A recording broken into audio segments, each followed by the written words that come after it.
우리가 주일날 낮예배 때 신명기 말씀을 함께 나누고 있습니다. 신명기 말씀은 모세가 모압 평지에서 출애굽 제2세대에게 선포한 세 편의 설교로 구성이 되어 있습니다. 이 신명기 말씀은요, 고대 근동의 종주권 조약 그 형식을 취해서 구성이 되어 있습니다.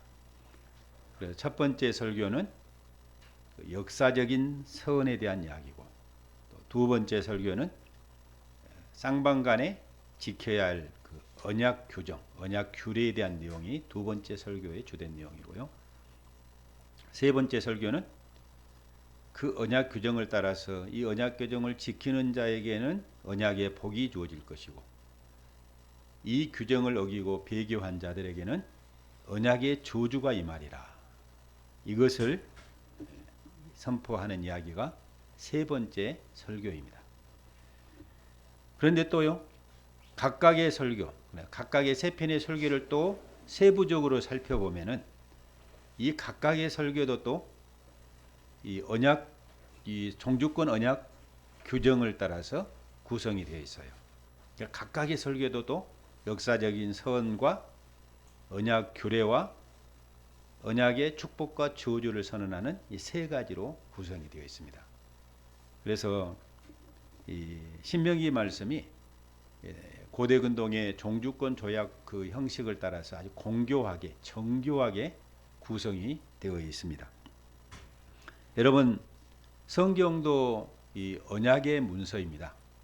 언약의 문서이기 때문에 이 하나의 문학이라는 그 장르 도구를 활용해서 거기에 하나님의 언약의 말씀을 담아내고 있거든요. 그래서 거기에서 말씀하시는 하나님과 그 말씀을 듣는 하나님의 백성들 사이에 이 접촉점이 생기고 거기에서 의사소통이 이루어지게 되는 것이죠.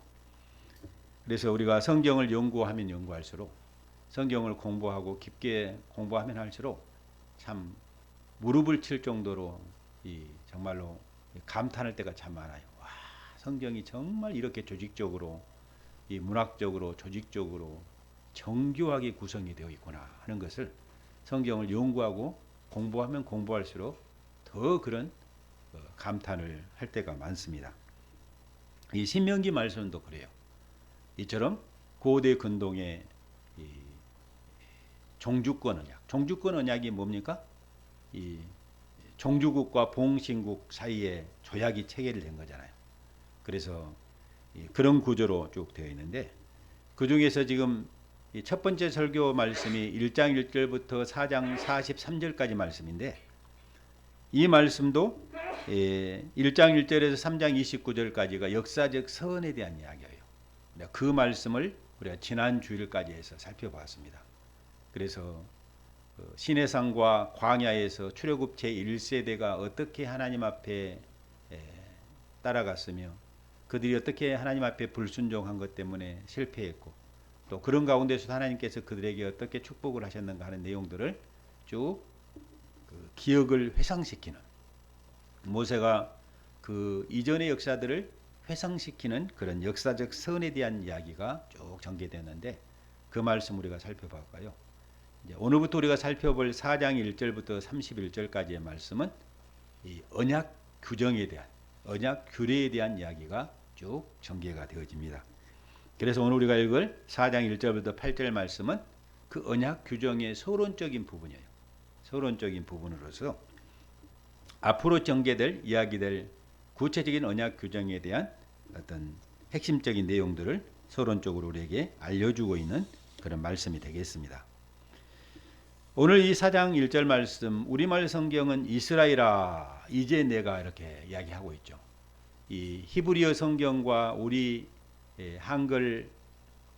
한글의 이런 어떻습니까? 이 어순의 차이 때문에 이렇게 어쩔 수 없이 그렇게 되어지는데, 히브리어 말씀을 보면은 이 베아타 그 말이에요. 베가 이제 접속사죠. 그리고 또 아타가 이제는 now 이제는 그런 뜻입니다. 그래서 그리고 이제는이라는 말로 이 4장 말씀이 시작을 하고 있어요. 그리고 이제는 그다음에 이스라엘아 들으라 이렇게 이런 순서로 되어 있습니다. 여기서 말하는 베아타 이제라는 시간 부사를 사용하고 있는데 이 말씀은 1장부터 3장 다시 말해서 역사적 서음 부분에서 모세가 반복해서 말씀했던 그때라는 그 시간 부사와 이렇게 비교되는 말씀이죠. 1장 9절 말씀, 또 2장 34절 말씀, 3장 12절, 18절, 21절, 또 28절 이런 말씀을 보면은 그때에는 이라는 말을 계속 반복하고 있습니다. 무슨 의미입니까? 모세가 지금 출애굽 제2세대를 향해서 그들의 조상이었던 부모 세대였던 출애굽 제1세대가 살았던 시내산과 광야에서 겪었던 그때의 일을 지금 회상시키는 이야기죠. 그런 의미로 그때에는 이런 일이 있었다. 그때에는 이런 일이 있었다 하면서 회상을 시키는 것입니다. 그러면서 거기에서 어떤 역사적인 교훈을 이렇게 끄집어내서 그러면서 출애굽 제2세대를 향해서 모세가 뭐라고 말하는 겁니까? 이제는 이렇게 이야기하는 것이. 이제는 너희 조상들 옛세대는 이렇게 살았지 않느냐. 그러면 이제 너희는 새로운 세대인 출애굽 2세대 새로운 세대인 너희는 어떻게 살아야 할 것인가 하는 이런 논리적인 전환점 그런 역할을 하는 것이 이 이제는이라는 시간 부사를 통해서 말하고 있습니다.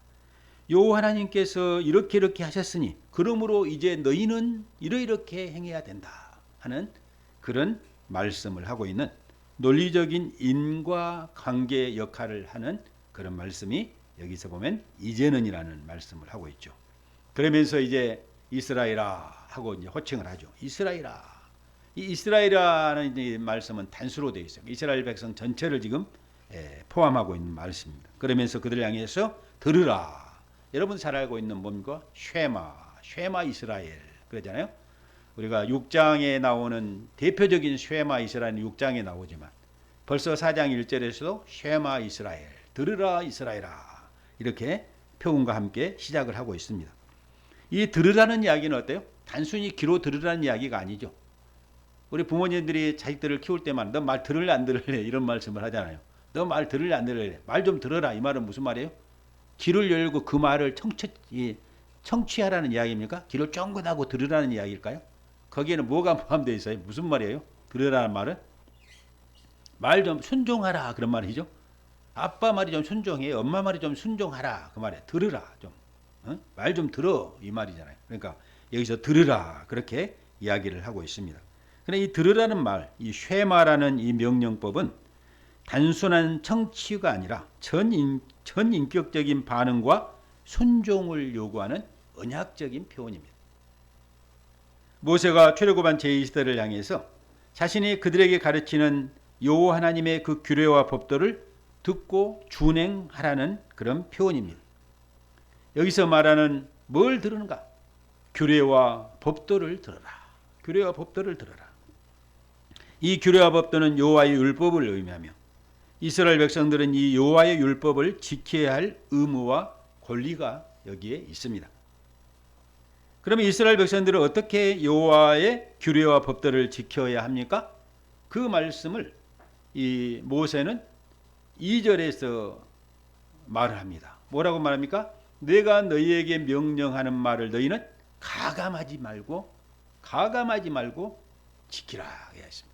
그러니까 하나님께서 주신 그 명령을 율법을 거기에 덧붙여서도 안 되고 거기에서 어떤 걸 빼서도 안 되고 자기의 취향에 따라서 취사 선택해서 자기에게 맞는 것은 자기에게 좋은 것은 순종하고 좀 부담스러운 것은 거부하고 그렇게 하지 말고 여호와 하나님의 율법을 가감하지 말고 지키라. 그렇게 지켜야 한다고 그렇게 이야기합니다. 여기서 가감하지 말라는 말은 방금도 이야기했습니다만 고대 근동의 종주권 그 조약에서 아주 자주 나타나는 표현입니다. 조약적인 표현이죠. 여호와의 명령을 가감하지 말라. 그 말은 여호와의 절대 주권을 인정하라는 뜻입니다. 이스라엘은 모세를 통해 주어진 여호와의 율법을 가감해서는 안 되고 말씀대로 준수해야 합니다. 이스라엘 백성은 바로 여호와의 율법을 가감하지 않고 있는 그대로 신실하게 순종해야 하고 그렇게 살아가라고 지금 모세가 이스라엘 백성들을 향해서 출애굽 제2세들을 향해서 명령을 합니다. 그러면서 하는 이야기가 그러면 이렇게 여호와의 율법을 순종하고 복종하고 이렇게 지키는 자들에게 주어질 복을 이야기합니다. 1절 하반절에서 뭐라고 합니까? 그리하면 너희가 이 규례와 법도를 듣고 준행하면 그 말이죠. 너희가 이 말씀을 순종하면 이런 복이 너희에게 주어질 것이다. 그런데 두 가지의 복을 약속하죠. 4장 1절 하반절에 보니까 첫 번째 복은 뭡니까? 너희가 살 것이다. 두 번째 복은 뭐예요? 너희 조상이 하나님 여호와께 너희에게 주시는 땅에 들어가서 그것을 얻게 되리라. 무슨 말입니까? 약속의 땅, 언약의 땅, 가나안 땅을 너희들이 얻게 될 것이다. 누구에게요?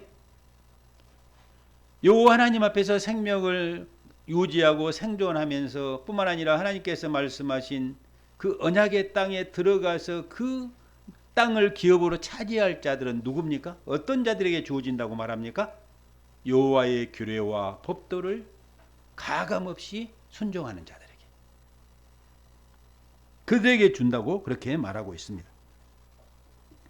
그래서 이스라엘 백성들은 신실하게 여호와의 율법을 순종해야 했던 것입니다.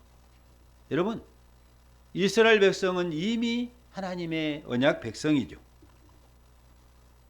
언약 백성이라고 해서 자동적으로 가나안 땅의 기업과 삶을 영위하는 것이 아니고 누가요? 누가 얻는다고 말합니까? 그 땅의 기업을 얻고 언약적 생명을 누릴 수 있는 자는 여호와의 율법을 계속해서 지속적으로 신실하게 순종하는 자의 몫이라고 말합니다. 오늘 말씀이 그렇게 하잖아요. 여호와의 규례와 법도를 듣고 준행하는 자들에게 하나님 앞에서 그들이 살 것이고 하나님이 약속하신 가나안 땅을 그들에게 기업으로 그들이 얻을 것이라고 말하고 있습니다. 여러분, 언약 백성들은 이미 하나님의 언약을 누리고 있지만 그 안에서 계속해서 생명을 누리며 언약의 복을 누릴 수 있는 길은 지속적으로 그 언약의 법을 순종하며 나아가야 합니다. 그런 자들에게 주어지는 것입니다. 그렇다면 오늘 이 말씀은 1절 2절 말씀은 오늘 우리는 지금 모세 앞에 모압 평지에서 모세 앞에 있는 자들이 아니잖아요. 우리는 지금 어느 시대를 살고 있습니까? 새로운 모세로 오신 우리의 구원자 예수 그리스도 안에 있는 자들입니다. 그렇잖아요. 우리는 모압 평지에서 모세의 말을 듣고 있는 것이 아니라 새 시대 하나님 나라에서 하나님 나라의 왕이신 예수 그리스도의 음성을 듣고 살아가는 자들입니다. 그게 우리 신약의 백성들이죠. 예수님께서 우리에게 말씀하셨죠. 어떻게 말씀하셨습니까? 그분은 율법을 새롭게 해석하셨습니다. 모세의 율법을 새롭게 해석하셨어요. 그러면서 새 언약 백성인 신약의 교회, 하나님 나라의 백성인 이 신약의 교회인 우리들을 향해서 예수님은 요구하십니다. 뭐라고 말합니까? 너희의 의가 바리새인과 서기관들의 의보다 더 낫지 않으면 결단코 천국에 들어가지 못하리라. 그렇게 말씀합니다. 여러분, 오늘 말씀을 보면 누가 가나안 땅에 들어가서 그 복을 누린다고요? 하나님께서 모세를 통해서 주신 그 율법을 듣고 준행하는 자들이 가나안 땅에 들어가서 그 생명의 복을 누린다고 말합니다. 그런데 새로운 모세로 오신 예수 그리스도는 마태복음 5장 20절에서 우리에게 말합니다. 뭐라고요? 너희의 의가 서기관들과 바리새인들의 의보다 더 낫지 않으면 결단코 천국에 들어가지 못하라고 말합니다. 그러면 누가 천국에 들어가 누가 하나님 나라의 백성이 될 수 있다고요? 어떤 자가요? 서기관과 바리새인들보다 더 나은 의를 추구하는 자들, 그 의를 나아가는 자들이 그 복을 누린다고 그렇게 말씀하고 있습니다. 여러분, 예수님은 산상설교에서 말하고 있어요. 모세를 통해서 주신 그 의, 모세를 통해서 주신 그 계명, 옛사람에게 말한 바, 이렇게 말하죠. 옛사람에게 말한 바. 이 말은 무슨 말입니까? 모세를 통해서 하나님이 옛사람, 이스라엘 백성들, 옛 언약 백성인 이스라엘 백성들에게는 이렇게 말했다. 그러나 새로운 모세로 오신 하나님 나라 왕 예수께서 나는 너희에게 이른다 이렇게 말하잖아요. 그러면 대표적으로 6개의 그 계명을 가지고 이야기하잖아요. 뭐 간음에 대해서, 살인에 대해서, 뭐 이런 것들을 예로 들어서 말합니다. 그러니까 새 언약의 백성인 우리 신약의 교회는 여러분 모세 율법 정도가 아니라, 모세 율법에 나온 의 정도가 아니라 새로운 의, 서기관과 바리새인들보다도 더 나은 의를 얻어야만이, 그것을 가져야만이 하나님 나라에 들어갈 수 있다고 말하고 있습니다.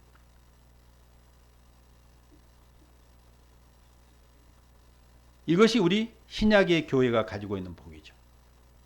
이미 우리는 하나님 나라의 백성이고 그 복을 누리지만 그 영원한 하나님 나라 완성을 향해 나아갈 때 그리스도 안에서 우리가 생존하고 생명을 누리고 그리스도 예수 안에서 우리가 하나님 나라의 완성을 꿈꾸며 나아가는 자들, 그들은 어떤 자들인가? 서기관과 바리새인들보다 더 나은 의를 가진 자들이라, 그렇게 말할 수 있습니다. 이렇게 이제 모세는 이스라엘 백성들을 향해서 여호와의 규례와 법도를 듣고 준행하라 그렇게 말씀하시면서, 그리고 나서 하나의 사건을 회상을 시키죠. 3절 4절 말씀을 보면 어떤 사건을 이렇게 떠오르게 합니까? 바알부올 일입니다. 바알부올의 일. 여러분, 바알부올의 일은 어떤 일입니까? 민수기 말씀에 나오는데 모압 왕 발락이 이스라엘 백성들이 자기의 영역에 이제 가까이 오니까 위협을 느끼고 누구를 이렇게 초청합니까? 발람 선지자를 초청하죠. 그래서 발람을 통해서 이스라엘을 저주케 하려고 그런 의도로 많은 돈을 주고 청병을 해옵니다. 그런데 발람 선지자는 어떻게 해요, 여러분? 이스라엘을 저주하기는커녕 계속해서 축복만 하는 거예요. 그런데 이제 민수기에서는 분명하게 그게 명시적으로 나오지는 않지만 발람이 떠나면서 발락에게 하나의 꾀를 준 거예요. 이스라엘을 넘어뜨릴 방책, 비책을 하나 준 것입니다. 이스라엘이 뭐에 약하다는 거예요? 이스라엘을 넘어뜨리기 위해서는 우상 숭배의 죄에 빠뜨리고 특히 그 음욕의 죄에 빠뜨려야 된다. 그들이 그 약점을 치고 들어가면 그들이 넘어질 것이다. 아마 이 꾀를, 방책을 제시한 것 같아요. 그래서 발락이 어땠습니까? 이스라엘을 이렇게 유혹했고, 그럼 이스라엘 백성들이 어때요? 그 꾀에 넘어지게 된 것이죠. 그래서 이스라엘이 여호와 하나님만을 섬겨야 할 이스라엘 백성들이 하나님을 배교하고 대신 뭘 숨겼습니까? 바알신을 섬긴 거예요. 항상 우상 숭배, 바알을 숨기는 그 제의와 예배에는 항상 어떤 것이 동반됩니까? 성적인 타락이 거기에 동반됩니다. 그래서 이스라엘이 뭐에 넘어진 거예요? 하나님 대신, 여호와 하나님 대신에 이 바알을 섬김으로 영적인 간음을 했을 뿐만 아니라 실제적으로 육체적으로도 어때요? 음란한 짓을 하게 된 거예요. 대표적으로 어떤 일이 일어났습니까? 이스라엘의 한 남자와 그 발람의 한 여인이 그 장막으로 들어가서 막 못된 짓을 하니까 그걸 보고 막 의분에 불탄 사람이 있었죠. 그 의분에 불탄 사람이 누구예요? 비느하스가 창을 들고 가서 어때요? 그 남녀를 어때요? 깨뜨려 죽이는 그런 일들이 일어났습니다. 대표적으로. 항상 이렇게 우상 숭배의 일에는 육체적인 타락도 동반되어집니다. 그래서 이스라엘 백성들이 어때요? 넘어졌어요. 하나님 앞에 범죄했어요. 그래서 하나님의 심판을 받아서 엄청난 숫자가 하나님 앞에 심판을 받아서 죽어 나갔어요. 이게 어떤 사건이에요? 바알부올의 사건입니다. 지금 그 사건을 모세가 출애굽 제2세대인 이스라엘 백성, 새로운 세대인 이스라엘 백성들에게 지금 이렇게 상기시키고 있는 거예요. 여호와께서 바알부올의 일로 말미암아 행하신 바를 너희가 눈으로 보았다. 너희들이 눈으로 직접 보았지 않느냐. 그렇게 말합니다. 바알부올을 따랐던 모든 사람을 너희 하나님 여호와께서 너희 가운데서 멸망시켰다. 그 사건을 지금 예로 들고 있는 것입니다. 그런데 4절 보니까 어때요? 오직 너희의 하나님 여호와께서 오직 너희 하나님 여호와께 붙어 떠나지 않는 너희는 오늘까지 다 생존하겠다. 그렇게 말하고 있죠. 근데 출애굽 제1세대가 다 이렇게 죽어가는 가운데 지금 모압 평지에서 모세를 통해서 이 설교를 듣고 있는, 하나님의 말씀을 듣고 있는 출애굽 제 세대인 이 새로운 세대는 어때요? 살아났어요. 그 조상들과 함께 죽지 않고. 그 이유가 뭐라고 말합니까? 4절에 보니까 너희 하나님 여호와께 뭐 했다고요? 붙어 떠나지 않았다는 거죠. 다시 말해서 그들의 조상들처럼 바알을 섬기고 윤리적인 도덕적인 타락을 한 것이 아니라 여호와 하나님께 붙어 있었다는 것입니다. 여기서 붙어 있다. 그 말은 여기서 붙어 있다는 말이 이 히브리어로 다바크라는 말이에요. 다바크. 이 다바크가 뭐냐면요. 아주 전인격적으로 친밀한 관계에 있었다. 그런 뜻이에요. 이 말씀이, 이 단어가 언제 처음 등장하냐면요. 창세기 2장 24절 말씀을 보면은 어떤 말씀이 나옵니까? 아담을 창조하신 다음에 하와를 창조한 다음에 뭐예요? 남자가 부모를 따라 그의 아내와 합하여 둘이 한 몸을 이룰지니라 하는 창세기 2장 24절 말씀이 나오는데, 여기서는 그의 아내와 합하여 할 때 이 합하다는 단어가 여기서 말하는 요 하나님께 붙어 있다는 그 동사가 똑같은 동사입니다. 다바크라는 동사예요. 그래, 이 다바크라는 동사는 어떤 동사인가? 남편과 아내가 배타적으로, 절대적으로 어때요? 그들은 영적으로, 정신적으로, 육체적으로 합하여져 있죠. 이게 부부 안의 연합입니다. 부부 안에서의 친밀함이에요. 이 세상에서 그 부부 안에서 가진 친밀함과 같은 친밀함은 없어요. 그런 관계는 없어요. 아무리 부모와 자녀 사이에 할지라도 부부 안에 있는 그 친밀함은 가질 수가 없습니다. 오직 유일한 친밀함, 가장 친밀한 그 친밀함이 어디에 있는가? 부부 안에 나타나는 거예요. 그 단어가 바로 이 다바크라는 단어예요. 그러니까 여러분 어떻습니까? 남편과 아내가 영적으로, 정신적으로, 육체적으로, 다시 말해서 전인격적으로 연합을 이루었듯이 이 새로운 세대였던 출애굽 제2세대 이스라엘 백성이 그들의 부모 세대와는 달리 여호와 하나님과 인격적으로 밀착된 관계를 가졌다는 것입니다. 그렇게 밀착된 관계를 가졌던 너희들은 지금 생존하여 있지 않느냐. 그렇게 지금 말하고 있습니다. 부모 세대였던 옛 세대가 언약에 불신실하여서 저주를 받은 반면에 새로운 세대인 출애굽 제2세대는 언약에 신실한 결과 언약의 복을 누리고 생존하고 있다는 사실을 모세가 그들에게 의도적으로 상기시키고 있는 것입니다. 여러분, 왜 모세는 새 세대인 출애굽 제2세대에게 바알보올의 일을 상기시키는 것입니까? 왜 이것을 기억을 새롭게 끄집어내는 것입니까? 그것은 그들로 오직 여호와 하나님만을 경배하고 그 율법에 복종하라고 강조하기 위해서입니다.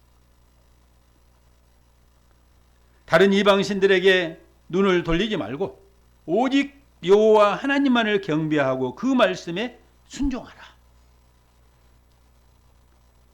세상의 가치, 세상의 즐거움, 세상의 향락에 한눈을 팔지 말고 오직 하나님만을 섬기고 그분을 예배하는 데 집중하라. 그렇게 되면 너희들이 뭘 받을 것이다? 언약의 복을 받을 것이다. 너희들이 바로 가나안 땅에 들어가서 거기에서 살 것이고 그 기업을 너희들이 충만하게 누릴 것이다. 단지 형식적으로 거칠어로 신앙생활하는 것처럼 살아가지 말고 너희들의 온 마음을 다하여서, 너희들의 전인격을 다하여서, 영적으로, 정신적으로, 육체적으로 온 마음과 전인격을 다하여서 오직 여호와 하나님께만 붙어 있어라. 그분과만 친밀한 교제를 누리라. 이걸 지금 강조하고자 하는 것입니다. 한 발은 세상에 담그고 하나님은 하나님 앞에 담그고 양다리 신앙이 아니라 전적으로 하나님 앞에 너의 운명을 맡기라. 이것이 모세가 지금 이스라엘 백성들에게 하고자 하는 말씀입니다. 이 에도냐 백성들 바알보올의 사건은 오늘 우리가 새 시대를 살고 있는 우리 신약의 교회에도 반면교사가 되죠. 타산지석이 되어집니다. 여러분. 히브리서의 기자는 반복해서 구약 이스라엘 백성들의 배교와 그 배교 때문에 받은 심판을 예로 제시하고 있습니다.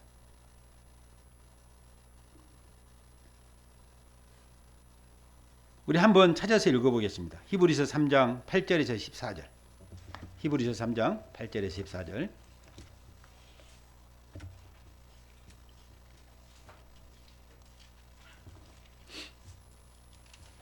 좀 길기는 하지만 8절에서 14절까지 우리 한 목소리로 한번 읽어보겠습니다.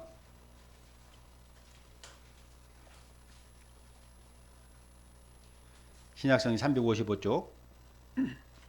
시작. 광야에서 시험하던 날에 거역하던 것 같이 너희 마음을 완고하게 하지 말라. 거기서 너희 조상 여열조가 나를 시험하여 증음하고 40년 동안 너희 행사를 보았느니라. 그러므로 내가 이 세대에게 노하여 이르기를 그들이 항상 마음이 미혹되어 내 길을 알지 못하는도다 하였고 내가 노하여 맹세한 바와 같이 그들은 내 안식에 들어오지 못하리라 하였다 하였느니라. 형제들아 너희는 삼가 혹 너희 중에 누가 믿지 아니하는 악한 마음을 품고 살아계신 하나님에 떨어질까 조심할 것이요 오직 오늘이라 일컫는 동안에 매일 피차 권면하여 너희 중에 누구든지 죄의 유혹으로 완고하게 되지 않도록 하라. 우리가 시작할 때 확신한 것을 끝까지 견고히 잡고 있으면 그리스도와 함께 참여한 자가 되리라. 여기 보면 어때요? 광야에서 이스라엘 백성들이 하나님을 배기하고 넘어졌던 사건들을 이야기하면서 오늘로 살아가는 새언약 백성들이 어떻게 하나님 앞에 신실하게 살아가야 할 것을 히브리서 기자는 말씀하고 있습니다. 여러분 구약 시대는 그림자와 같고 어린아이와 같은 시대입니다. 그런데도 불구하고 그런 시대에도 불구하고 불순종하고 하나님을 배교했을 때 그들은 합당한 보응을 받았습니다. 그렇다면 구약과는 비교할 수 없는 탁월한 생명의 시대를 살고 있는 이 신약의 교회, 새언약 백성들이 예수 그리스도를 배교한다면 그 심판은 불을 보듯이 분명합니다. 오늘 예수 그리스도만을 경배하고 그 계명을 순종하고 이것이 우리가 살아가는 새언약 백성들의 삶의 태도라는 말씀입니다. 이렇게 모세는 출애굽 제1세대 이스라엘 백성들을 향해서 바알보리를 회상시킨 다음에 다시 원래의 주제로 돌아옵니다. 여러분 모세가 이스라엘의 여호와 하나님께서 명령하신 규례와 법도를 이스라엘 백성들에게 가르치는 이유가 무엇입니까? 그것은 그들이 약속의 땅 가나안 땅에 들어가서 그 법도를 행하도록 하기 위해서입니다. 이스라엘이 듣고 준행하는 여호와의 율법이 이스라엘의 위대함과 정체성을 드러내기 때문에 그렇습니다. 오늘 말씀으로 이제 다시 돌아오면 여러분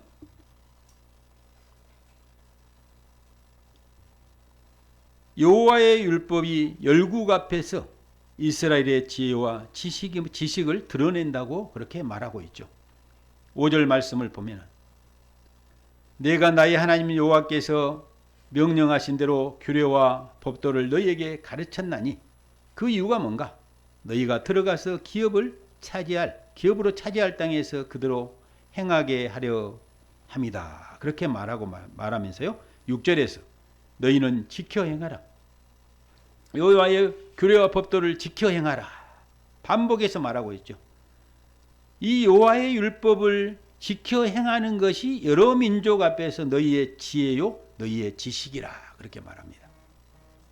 여러분 그러면서 또 뭐라고 말합니까? 그들이 이 모든 규례를 듣고 이르기를 이 큰 나라 사람은 과연 지혜와 지식이 있는 백성이로다 하리라. 이스라엘 백성들이 열국 앞에서 칭송을 받게 될 것이라는 거예요. 어떤 칭송을 받습니까? 이스라엘 백성이야말로 정말 지혜와 지식이 있는 백성이다. 이런 칭송을 받게 될 것이라는 거예요. 어떤 모습을 보고요? 이스라엘이 여호와의 율법과 여호와의 규례와 법도를 지키고 있는 그 모습을 보면서 이방의 사람들이 열국이 이스라엘 나라는 정말 지혜와 지식의 나라구나. 지식이 있는 백성이 지혜가 있는 백성이구나 하는 그런 칭송을 하게 될 것이라는 그런 말씀입니다. 여러분 첫사람 아담 이후로 온 세상이 어두워졌죠. 온 세상이 거짓된 세상으로 뒤바뀌었습니다. 이런 캄캄한 어둠 가운데서 하나님께서 한 줄기의 빛으로서 빛의 나라를 이 땅에 세우셨는데 그 나라가 어떤 나라예요? 여러분, 이스라엘 나라입니다. 아브라함의 후손인 이스라엘 나라예요. 하나님께서는 이스라엘 백성들에게 다른 민족에게는 주지 않았던 자신의 규례와 법도를 주셨어요. 그 여호와의 율법, 이스라엘 백성들에게 기업으로 주신 그 여호와의 율법, 규례와 법도가 바로 뭐예요? 하나님의 지혜와 지식이 담겨 있는 것입니다. 그러니까 이스라엘 백성들이 여호와의 율법을 듣고 그 말씀을 따라 순종하는 모습을 통해서 이스라엘 삶을 통해서 뭐가 드러나요? 하나님의 지혜와 하나님의 지식이 그들을 통해서 드러나게 되는 것입니다. 그래 이런 모습을 보는 이방, 열방들이 어떻게 해요? 이스라엘 백성이야말로 진짜 우리와는 다른 정말 진짜 지혜의 민족이고 지식을 가진 민족이구나 하는 칭송을 받게 된다는 것입니다. 이것을 가능케 하는 게 바로 율법이었습니다. 그러면서 어떻게 큰 나라가 되고 지혜와 지식의 민족이 될 것인가를 이 말씀을 확증하기 위해서 두 개의 질문을 던지죠. 모세는 두 개의 질문을 던집니다. 첫 번째 질문이 어떤 질문입니까? 여러분 7절 말씀을 보니까 한번 읽어볼까요? 7절 시작. 우리 하나님 여호와께서 우리가 그에게 기도할 때마다 우리에게 가까이 하신 것 같이 그 신이 가까이 함을 얻은 큰 나라가 어디 있느냐? 없다는 거예요. 이처럼 자기들이 섬기는 신과 자기 백성 사이의 친밀한 관계, 가까운 관계는 오직 어디에서만 발견할 수 있다는 겁니까? 이스라엘 백성들에게서만 발견할 수 있다는 것입니다. 여러분, 이 세상에 수많은 종교들이 있고 수많은 신들이 있어요.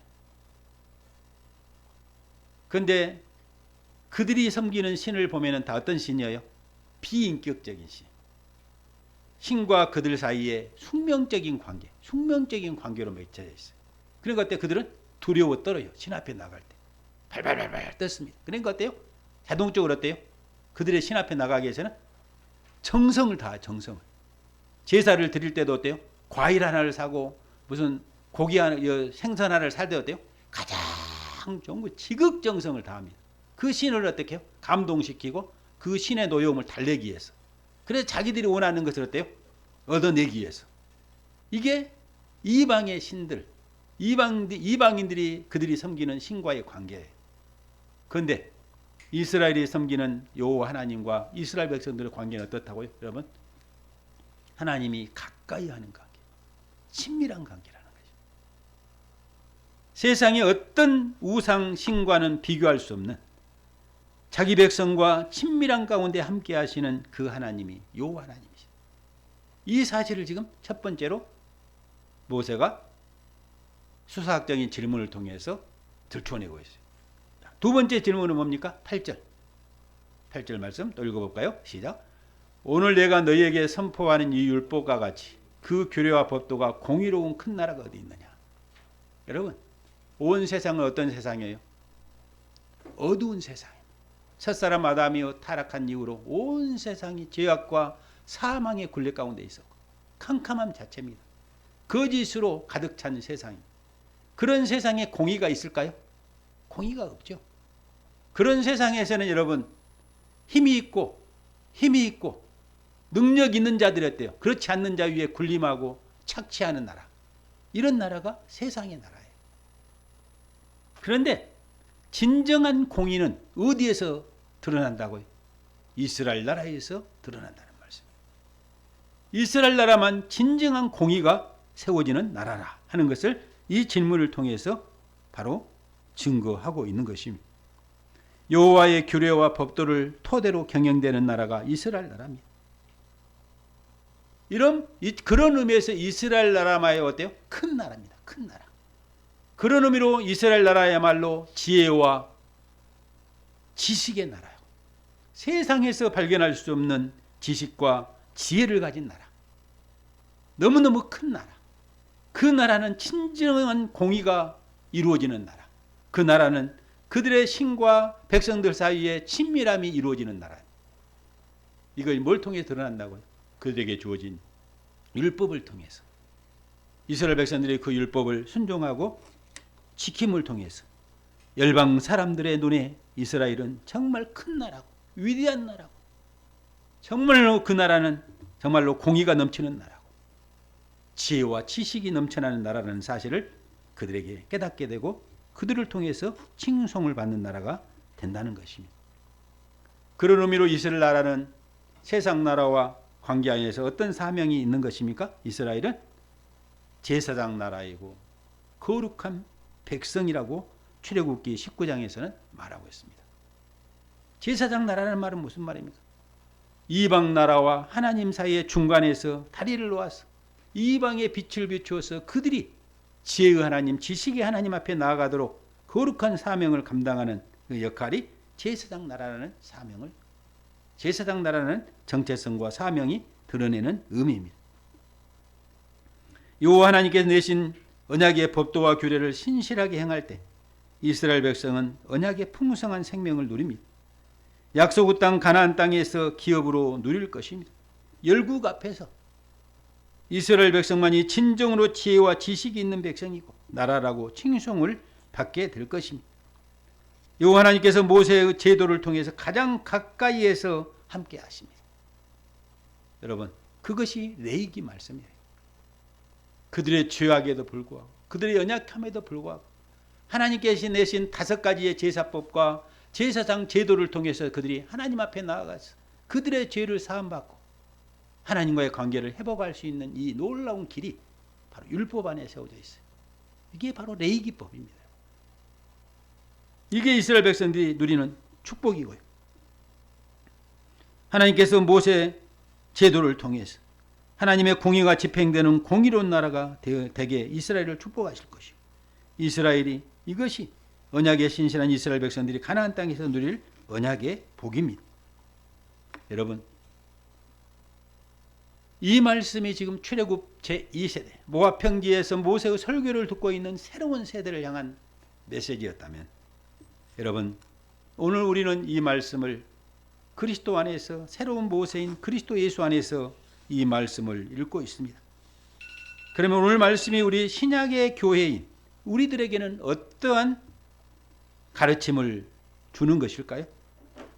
새 언약의 백성인 우리들은 이 말씀을 통해서 어떤 하나님의 음성을 듣습니까? 새 언약의 백성인 우리 또한 어때요?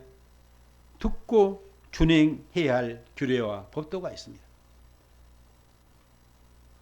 예수님께서는 우리에게 뭘 말씀하셨습니까? 옛 계명이 아니라 우리에게는 새 계명을 주셨습니다. 새 계명. 예수 그리스도 안에서 하나님께서 주신 새 언약의 계명, 법도, 이것이 우리 새 언약의 백성이 지키고 순종하며 따라가야 할 말씀입니다. 우리가 섬길 하나님은 예수 그리스도 안에서 계시하신 성삼위 하나님이십니다. 복음 안에 여러분 하나님의 지혜와 지식이 새겨져 있습니다. 그 복음, 예수 그리스도의 십자가와 부활의 복음, 하나님 나라의 복음이 새 백성에게 기업으로 주어졌습니다. 여러분, 새 언약 백성이 예수 그리스도 안에서 누리는 이 친밀함은 구약 백성의 친밀함을 능가하고 추월합니다. 여러분, 구약에서는 이스라엘 백성들이 하나님과 친밀함 가까이 함을 읽지만 하나님은 여전히 어디에 계세요? 구약에서는 성전 지성소에 거하세요. 지성소와 성소 사이에는 뭐가 있어요? 두꺼운 휘장이 가리고 있어요. 거기에 뭐가 새겨져 있었습니까? 여러분? 그룹이 새겨져, 그룹, 천사. 그래서 그룹이 지키고 있어요. 하나님의 백성들, 이스라엘이 하나님 앞에 나아가는 길을 차단하고 있어요. 그러면 어떻게 보면은 구약에서는 하나님께 나아가는 길이 차단되어 있다고 볼 수 있어요. 언제 잠깐 열려요, 여러분? 그 길이 대속죄일 잠깐 열릴 뿐입니다. 그런데 하나님의 아들 예수께서 이 땅에 오셔서 우리의 모든 죄짐을 지고 십자가에서 운명하실 때 어떤 일이 일어났습니까, 여러분? 그 성소 휘장이, 하나님께 나아가는 길을 가로막고 있던 성소 휘장이 위로부터 아래로 찢어져서 사라졌습니다. 성소 휘장만 사라진 게 아니죠. 성전 자체가 무너지고 제거되었습니다. 이제는 성전 지성소에 임재하셨던 그 하나님께서 이제는 어디에 거하세요? 예수 그리스도를 나의 구주, 나의 하나님으로 믿는 하나님의 백성들의 마음 안에, 영 안에 내주하여 계셔요. 예수 그리스도를 우리가 진정으로 영접하고 믿는 자들 안에는 누가 거하세요? 성령님 안에서 성삼위 하나님께서 우리 안에 내주하여 계셔요. 그런 의미로 이제 신약의 교회 하나님의 백성 한 사람 한 사람이 누구예요? 거룩한 성전입니다. 여러분들이 성전이셔요. 하나님의 백성들이 모인 교회 공동체가 성전입니다. 이 건물이 성전이 아니라. 그러니까 모세의 중보 아래에서 이스라엘 백성들이 누렸던 그 친밀함과 하나님과의 가까이함은 성전 지성소가 가로막고 있는 한계가 많은 친밀함이었어요. 그런데 그리스도 예수 안에 있는 새 언약의 백성들에게 있어서 하나님과 가까이 하면 어때요? 은밀한 중에 하나님이 우리 안에 거하시고 우리의 심령 안에 거하시는 너무너무 가까이 오신 하나님. 이것이 우리 신약의 교회가 누리고 있는 복입니다. 이게 예수 그리스도의 복음이 가능케 하셨어요. 이것이 예수 그리스도의 그 희생이, 십자가의 희생이 우리로 이렇게 하나님과 가까이 하는 놀라운 일을 허락해 주신 것입니다. 여러분, 뿐만 아니라 참된 하나님의 공의가 예수 그리스도 안에서 드러났습니다. 예수 그리스도의 복음을 통해 새롭게 창조되었고 복음으로 기업으로 가진 새 언약 백성이야말로 그런 의미로 큰 나라이며 새 언약의 백성이야말로 진짜 지혜와 지식의 백성이고 공의로운 백성입니다. 우리들의 특권이요, 이게 우리들의 정체성입니다. 여러분. 그런 의미로 새 언약 백성이야말로 왕같은 제사장입니다.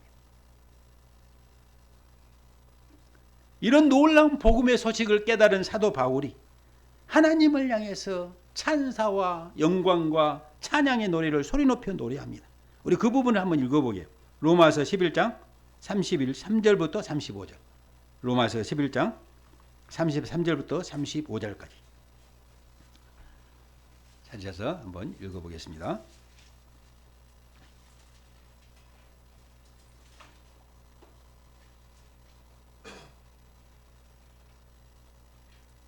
찾으셨으면 읽겠습니다. 시작. 깊도다 하나님의 지혜와 지식의 풍성하며 그의 판단은 헤아리지 못할 것이며 그의 길은 찾지 못할 것이로다.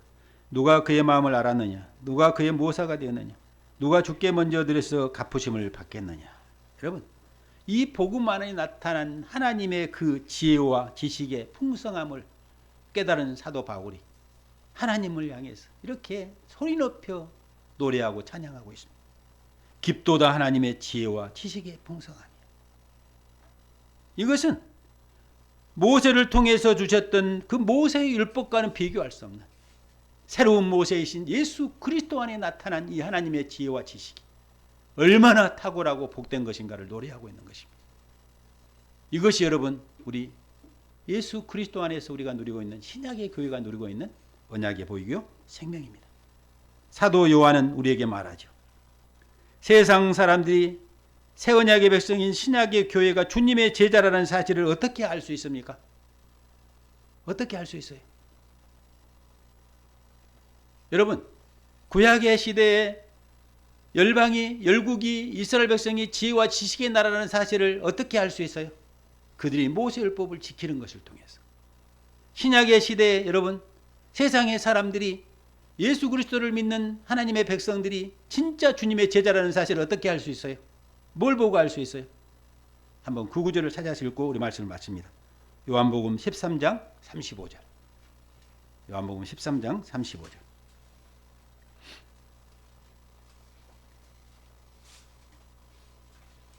큰 소리 한번 읽어보겠습니다. 시작.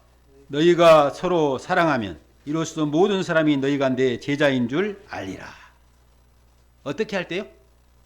서로 사랑할 때. 이 서로 사랑이 뭐예요, 여러분? 예수님께서 우리에게 주신 세계명이에요, 세계명. 세계명을 순종할 때.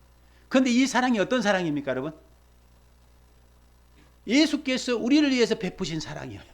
자기 목숨을 아끼지 않고 기꺼이 내어주신 사랑.